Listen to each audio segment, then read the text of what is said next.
भागता बख्तराबाद रोड पर धरना 24 घंटों बाद खत्म, ट्रैफिक बहाल। भागता बख्तराबाद रोड पर जारी धरना एसी बख्तराबाद की 3 दिन की यकीन दहानी पर धरना मौखर कर दिया गया है। अवाम ने इससे पहले इंतज़ामिया के खिलाफ शदीद नारेबाजी की गई थी।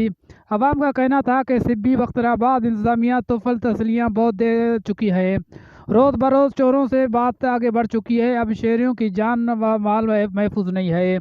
और आल पार्टीज एक्शन कमेटी ने भी मुगेरी बिरादरी की मुकम्मल हिमायत की है।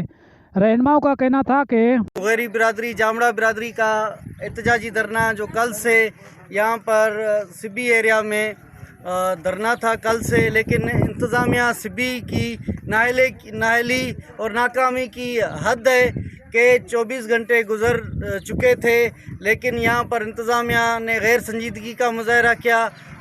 मुगेरी बिरादरी बच्चों के साथ, माजूर बूढ़ों के साथ, बीमारों के साथ यहाँ पर मौजूद थी, लेकिन कोई भी संजीदा ऑफिसर आकर कल से यहाँ पर मुज़ाकरात ना कर सका।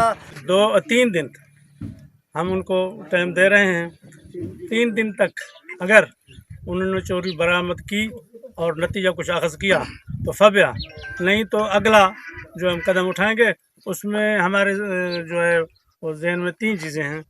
एक तो ये है कि हम बख्तियाराबाद पर बच्चों के साथ और लेडीज़ के साथ, सबके साथ जो ख़ानदान के अफराद हैं उनके साथ जाकर हम रोड पे बैठेंगे, धरना देंगे। और इसके साथ साथ कोयटा प्रेस कॉन्फ्रेंस में वहाँ जो है प्रेस कॉन्फ्रेंस करेंगे और डीसी सिब्बी के दफ्तर के सामने भी धरना हमारे तजवीज़ था। याद रहे, गुज़िश्ता दिन भागता बख्तराबाद रोड पर डकैती मुज़ामत पर मुगेरी बिरादरी के नौजवान डाकुओं की फायरिंग से ज़ख्मी हो गए थे, जिसके खिलाफ एहतजाज जारी था। कैमरा टीम के साथ राहत हमजा, वैश न्यूज़, भाग।